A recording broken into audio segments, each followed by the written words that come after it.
Hi, everybody. Welcome back to Between the Vines. I'm Jennifer Phillips Russo, Cornell Viticulture Extension Specialist, here with my co host, Andrew Holden from Penn State University. Hi, Andrew. How are you? Hey Jen, I'm doing well. How are you doing? I'm doing well as well, but a little warm, which is one Yeah, of the things we're going to chat about on this episode. So today is June 29th, 2026. And oh my goodness, are we in for some warm weather moving forward? definitely. It looks like in the forecast there's some heat advisories. We definitely have some heat advisories, which was why we thought it was important to not only get out a special crop update for this short holiday week, but to also get this information in your hands. So if you are part of our, that was a very weird noise. Did you hear it? I don't mind it staying No. in there, but we're trying this new setup for all of our listeners out there about using microphones and headsets for everyone. So you get a better quality sound. And now I feel like we're picking up crickets, spiders walking. So bear with us as I stumble through this first episode with this. Back to the heat wave that's happening this week. So we work off of the NUA weather stations in our region. As a matter of fact, our team purchased a lot of the weather stations that are around our region just so that our growers have them for this important information, as well as spraying and frost and freeze advisories that are out there and the disease and pest models. But we unfortunately are entering into a time of some extreme heat. And we wanted to make sure that you were aware of some resources out there to recognize things such as heat exhaustion and heat stroke and what you need to do when that happens. So, our Portland weather station for the next 5 day forecast has 2 days in the 90s and one at 89. And you know that's for that one point where that weather station is, but it can be quite variable around the region. So, you could be much hotter than that or much cooler than that, depending on where you are. So we wanted to make sure that at least on the Cornell side, and I'm going to actually look for it on the Penn State side, unless you know of a resource that Penn State has, Andrew, and I'm sorry to put you on the spot, but we have the Cornell Eden Hmm. website that we use for basically adverse weather conditions, if there's storms, winter storms, and also heat waves. So I wanted to share some of that information that's there Yeah, for our growers to use to keep everybody in their workforce safe. I think when it comes to events like this, there's really no state-specific resource that is better than one another. It'll be useful for growers across our belt to check out Cornell's resources. The Penn State Extension has a few resources on management, heat management for agricultural workers. Oh, good. Good. I'm glad to hear both of them have it. But our team, the Lake Erie Regional Great Program, is both Penn State and Cornell. So you get the Yeah. benefit of having both of them when you're on our team or listening to our podcast. So I just want to define basically what a hazard mitigation plan strategy is, what it should look like, and when you should implement something like that. So New York State Hazard Mitigation Plan defines a heat wave as temperatures that are 10 degrees above average, usually combined with an elevated level of humidity for a prolonged period of time. And that's exactly what these 5 days are going to do for us here. There's possibilities of thunderstorms, so you know the humidity levels are up. So when doing that, you should have there are a bunch of different. If you are our team member, I'm sorry, it just seems like we're stumbling over words. Our crop update is going out today. There are a bunch of links in there, but I have also copied and pasted from the numerous websites that contribute to this Eden website on Water, Rest, and Shade campaign, which is an occupational safety and health administration. So basically stating millions of US workers are exposed to heat in their workplaces. And then, although illness from exposure to heat is preventable, if you just follow some of these steps, you can prevent that. Every year, thousands become sick from occupational heat exposure. And even some of those cases are fatal. So it is very, very important to know how to recognize and how to mitigate those going forward. First, if anything that you take from this podcast today, it is hydrate. Sip on something all day long, something with hydration. I always have a water bottle right next to me. Taking a sip now. And especially in this heat wave that's coming up, Yeah. So these occupational risk factors for the heat illness, they include doing heavy physical activity, warm Hmm. or hot environmental conditions. That's exactly what we're talking about. And when you're a farmer, you're not doing a lot inside when the sun is Yeah. shining. So there's that lack of like we're not acclimated to it yet. We haven't had this intense heat just yet. So all of a sudden it's fast and furious. And then Hmm. wearing of clothing that sort of holds body heat. There's a lot of things that you need to be. And this information is in our crop update for you. If you're not a member of our team, you can certainly do that by clicking the membership on our website. But we're going to try to walk through some of it for you here. Something else that's important when we talk about this is planning and supervision. So people know that it happens, but Hmm. we want to be able to have somebody not held accountable, but it is really important whether that's your vineyard manager or the business owner. Somebody needs to be that person to say, it's too hot to work outside today. Or if you're working outside, work in these short spurts and take Yeah. many water breaks. So it's not enough to just have somebody to just be knowledgeable that it's hot outside. You should have somebody who is actually taking that planning and supervision role. Do you And want trying anything? to, Yeah, I was going I to say, was you going to want to say, add anything? and trying to, avoid the hottest parts of the day as well. If there's something that can be done earlier in the morning or later in the evening, is a good way to prevent or mitigate some of those risks. One piece of information that I would share from one of Penn State's resources is the National Institute for Occupational Health and Safety use the wet bulb globe temperature. So that's, when we think about heat index, it encompasses humidity along with the heat, right? Hmm. Because it's not just the heat that can affect, working conditions in our bodies when we're out in the heat, but they, the guidance that they use, for a type of work being done and the temperature limits for acclimated workers, uh, heavy work is 77 degrees wet bulb temp. Moderate work is 82 degrees and light work is 86 degrees. And we're going to be seeing heat indexes into 100 uh, degrees for a few days, or at least on Thursday. So Yeah. definitely something to consider and make sure you're aware of and plan for, really. Yeah. Thank you for adding that. I want to talk a little bit about what it looks like if somebody has been exposed to too much heat. So Hmm. it can be, like you were saying, light work, moderate work, or intensive work. Yeah. Excuse me. It can become signs of whether, well, let me back up first and say that during these extremely hot and humid weather, your body's ability to cool itself is challenged. Like we mentioned earlier, you're not acclimated. So if your body heats too rapidly to cool itself properly, sorry, or when there's too much fluid or salt that's lost through dehydration, that's through your sweating, body temperatures rise, and you or someone you care about may experience a heat related illness. Excuse me, it's important to recognize what these symptoms are. And these symptoms that we're speaking about came directly from the Centers of Disease and Control Prevention, so the CDC. The first one, or the more least intense one, would be heat cramps, but it's not something to ignore. Hmm. So heat cramps may be the first sign of a heat related illness, and it may lead to heat exhaustion or heat stroke. And those symptoms are just a painful muscle cramp and spasms, usually in the legs or the abdomen, and heavy sweating.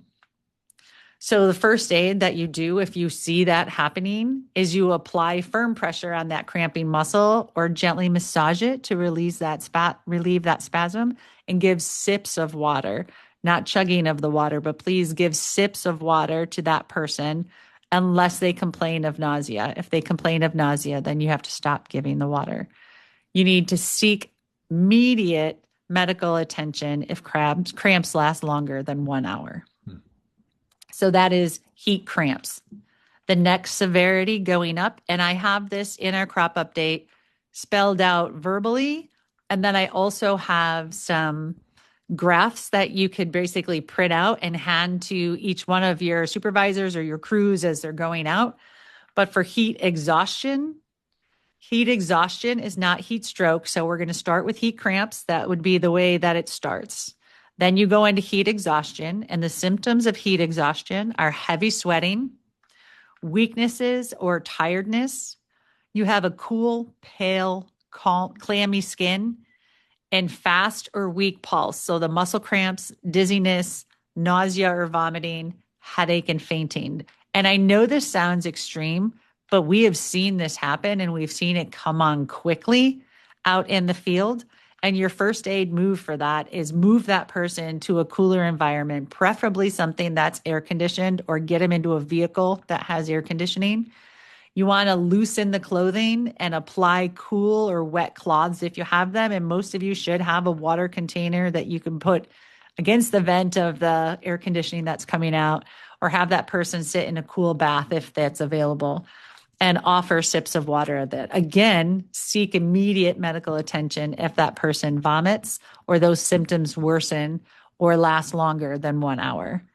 Ooh, and I know we don't think about this very often because we have our agendas and we know what we have to get through, and we are always in this part of our country dodging the rain when we're trying to get work done outside. So I know that we're just trying to get through the workday, and sometimes we don't think about this because you have a headache, you work through it. But it's really important when this weather is hot that we be cognizant of what could happen and know how to mitigate it. So I have one more, and that is the most extreme, which is heat stroke. Yeah. So the symptoms of heat stroke would be a throbbing headache, confusion. You're going to have slurred speech, nausea, dizziness. The body temperature rises above 103 degrees Fahrenheit. You have hot, red, dry, or damp skin with a rapid and strong pulse. There's the possibility of fainting and loss of consciousness. Please, please, I would start at heat cramps and not go any further with that. If you're starting to get that, or a headache, or even just extremely tired, get out of the heat and get somewhere cool, because that heat stroke, you need to call first aid, you need to call 911 or get that victim to a hospital immediately. So heat stroke is a severe medical emergency. Delaying could be fatal, and it has been fatal in our country and in agriculture. So move that victim to a cooler, preferably air conditioned, just as with the heat exhaustion environment. Reduce that body temperature with cool cloths or bath. Use a fan if the heat index temperatures are below the high 90s, but a fan can make you hotter at higher temperatures. And if somebody's in a heat stroke, you do not give fluids at that time. So much to think about, but incredibly important for our industry to be well aware of what could happen. Please don't, the work will be there, right? The work will still be there. Let's not push through it and put our lives in danger because of it. So that's really what I had about the heat. I'm very, very concerned about that coming through. And I know that you have a little bit to talk about due to other extreme weather that we seem to be experiencing in our region. Yeah. Yeah. It doesn't stop at the temperatures that we're going to see. Storm came through last week that produced some hail, specifically in Erie County, Pennsylvania, and Northeast PA. And we've been getting reports coming in from a bunch of growers who experienced hail damage in their vineyards.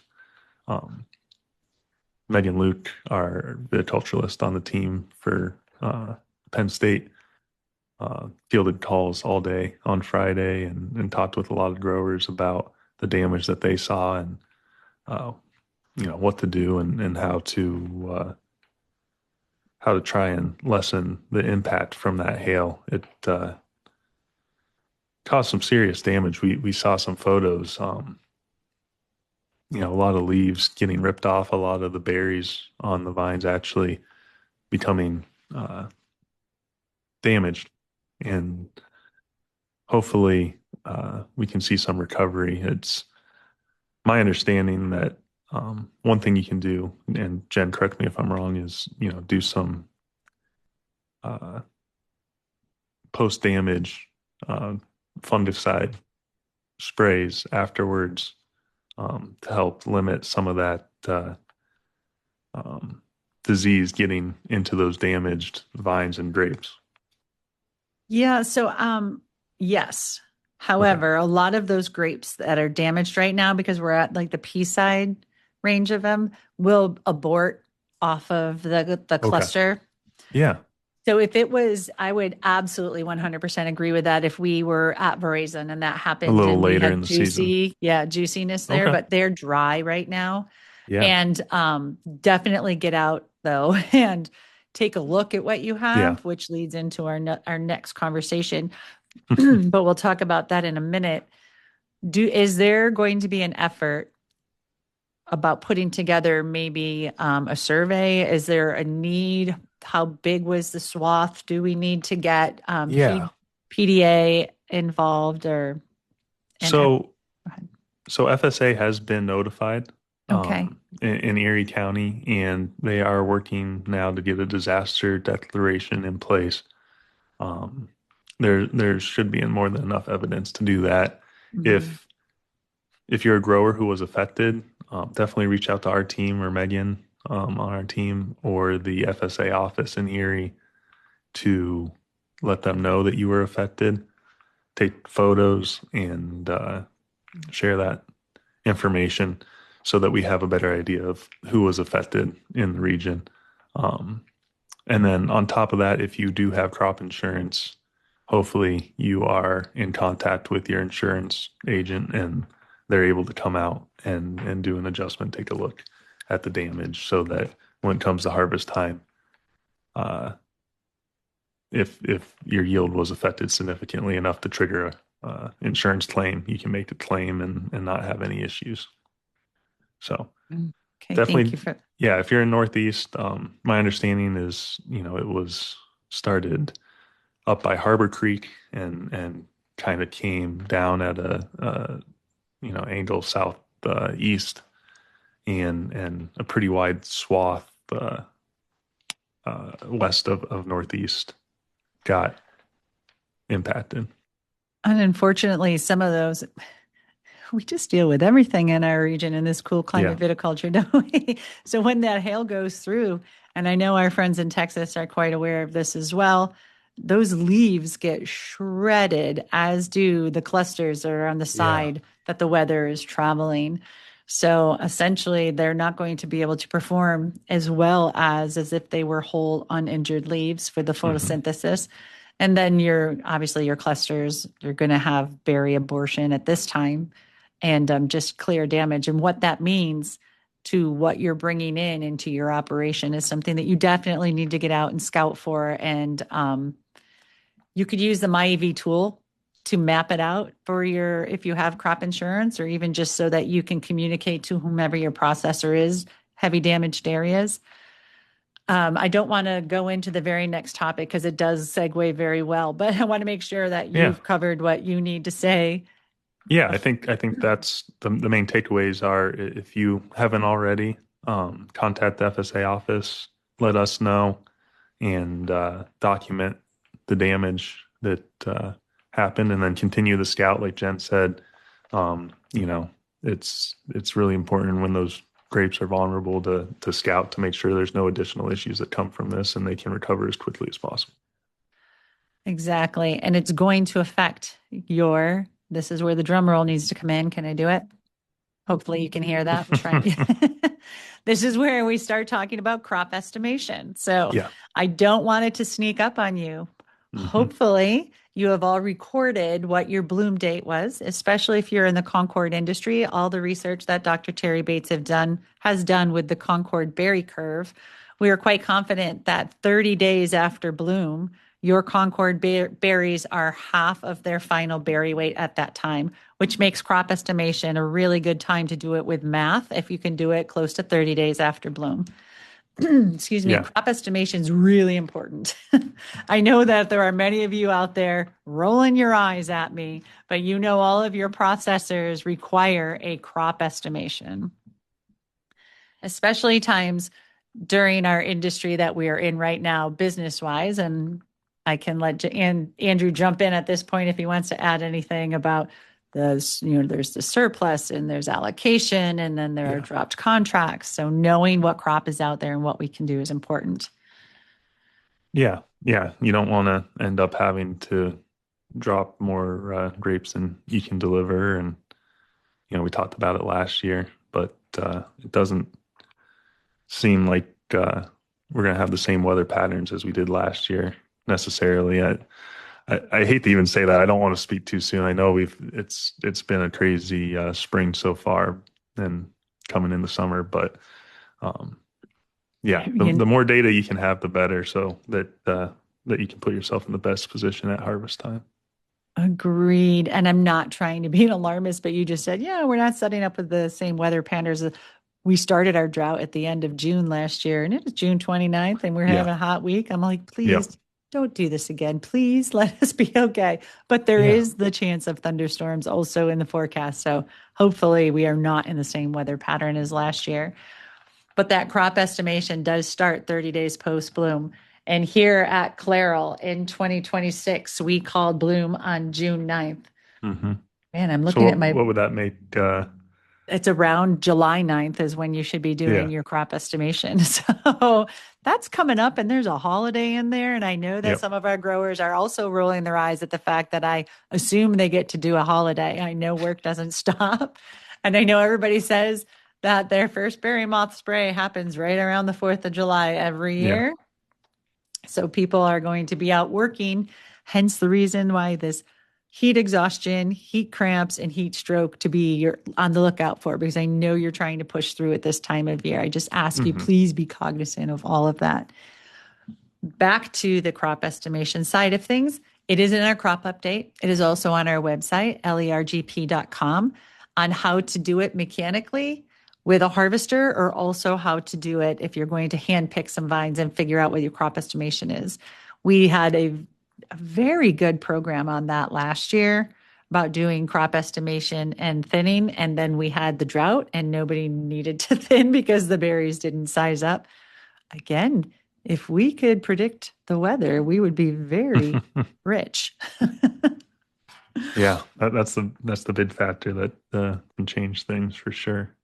But I do like, and you laid it out in your crop update article, but I do like, you mentioned it earlier, the math that at 30 days after makes it very simple to get your predicted tons per acre. I thought that was pretty neat how it lines up. Thank you. And there's the table that Dr. Terry Bates put together and how to use the table. It's Hmm. on our website as well, also in the crop update. So be on the lookout for that.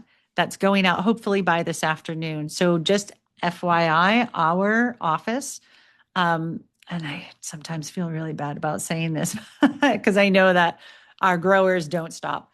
But we will not be in the office on Thursday and Friday of this week to, honor the 250th birthday of our nation. So when perk about working for the federal land grant universities as we get to follow all of those holidays that are given to us.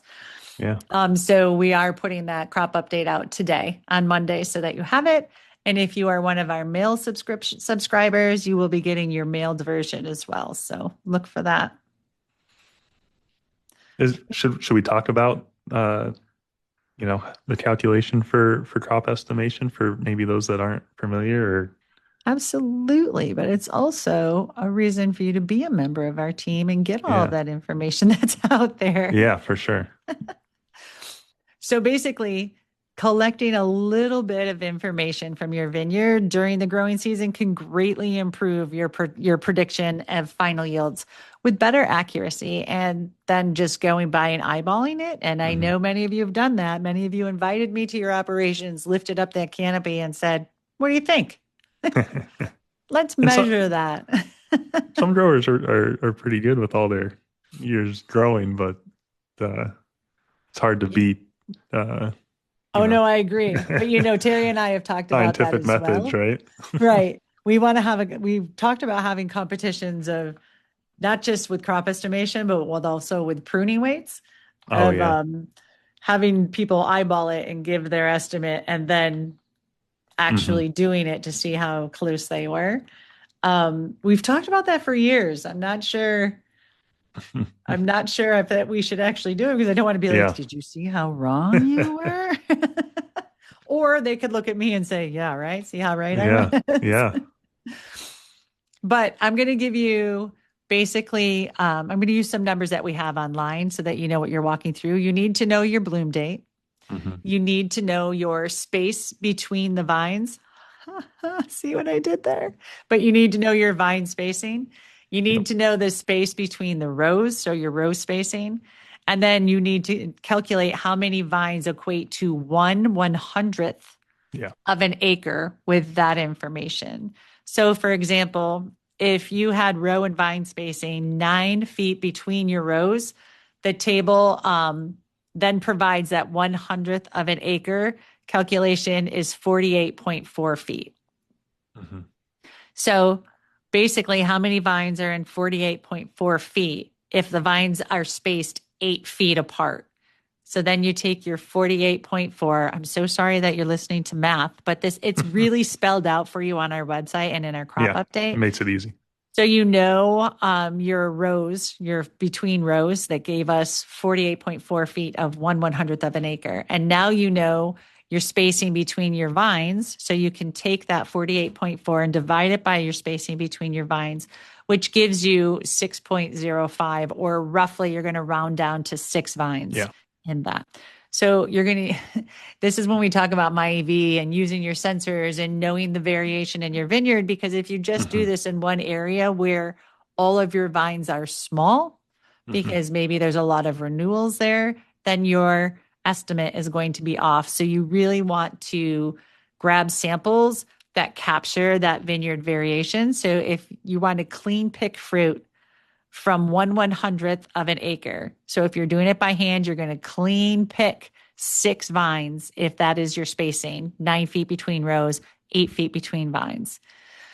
Then I would, and this is what a viticulturalist will tell you to do to capture that variation, clean pick, if you're doing it by hand, 2 vines from a high vigor zone, 2 vines from a medium vigor zone, and 2 vines from a low vigor zone.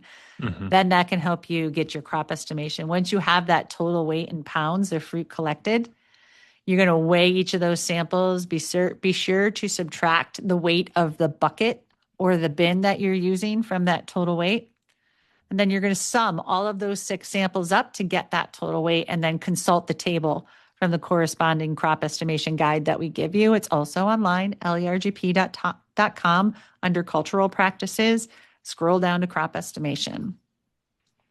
When you're using that chart, once you have that sample, you can also do it mechanically by cutting a length of rope that equates to 1/100th of an acre. And then also make sure you capture that variation. Pick a row that has large, medium, and small vines in it and clean pick that length. This is when you're doing Hmm. it mechanically. So you're going to lay it down in that row, clean pick with the harvester. It's actually fun to watch because people will like raise hands or feel like the airline when they stop and get to they start and then stop to the end of the row, end of the rope, and walk behind afterwards to assess how many grapes are still left on the vine or that are on Mm. the ground that didn't get collected. Once you have that sample, the chart does the rest of the work for you. So you're going to follow your corresponding days after bloom, or DAB, and the respective weight that you have, estimated tons per acre at harvest. I know you're not looking at it, but it's basically just following it across. And we even tell you how and which area to look at. And I get this call every year about um, what if I am at 55 days post, or 35 days post bloom? Hmm. Where am I on that? And you can figure all of that out on this chart. So I don't mind if it just takes, So when there's a thankfully, thunderstorm on, yeah, July 9th and you can't get out there to do it. on the 30 days after bloom, yes, Yeah. you definitely have to go out a couple days later. Or if there's heat of 90 degrees or a high Yeah. index, also don't do it then. Yeah. So see how everything's coming full circle? Boy, we're connecting everything together in this podcast. This is an extremely helpful tool. I'm very thankful to Dr. Terry Bates for all of his work that has put this together and taken the guess out of it and helped us as an industry to become more, I don't want to say rigid, but if we're all doing the same things, then our processors have a better idea of what's coming in, which is extremely important for not only scheduling and Hmm. profits and know what you potential crop is doing there, but also when it comes down to can we take more grapes from someone? Hmm. Maybe that's helpful this year, especially in the climate that we're seeing. All that information's out there for you. It's in our crop update, it's on our website, but crop estimation is extremely important, and most of our processors in this region require it. So let's all be diligent and do a little bit of work that goes a long way for the entire industry. Boy, did I try to end that on a positive note, right? Like, I know I'm making you do work. I know it's hot, but I'm not Yeah. making you. It's a very good, I mean, you have to do it for your processors and you should also do it for your vine health.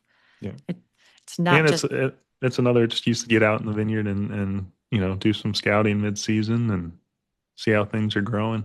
oh, you see what you just did there? You made my brain go to this whole other section, which wasn't meant to be for this podcast, but scouting is extremely important. Yeah. Yeah. So, good news, bad news.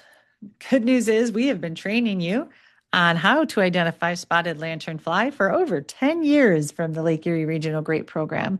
Bad news is that it's going to become extremely important in these next Yeah. couple of seasons. So, unfortunately, we did find an adult spotted lanternfly in our grape growing region last fall.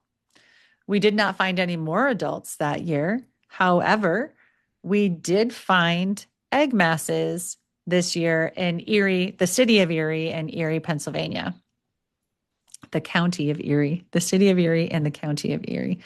Hmm. Unfortunately, at first, we only found 4. We were like, phew, took care of that. They were destroyed. But then they went out to look again and they actually had found 20 more in that location, destroyed all of those. However, we just had our field day at the Lurgrick Northeast Lab in Northeast Pennsylvania last week on Wednesday, and the Pennsylvania Department of Agriculture joined us for that meeting. We're doing a new permitting process that I'm sure you'll hear more of coming down the line, but I don't want to tell you that right now. That's a whole nother podcast. But just to be informed that we not only found egg masses in Pennsylvania, but we also found nymphs. And we all knew that was going to happen.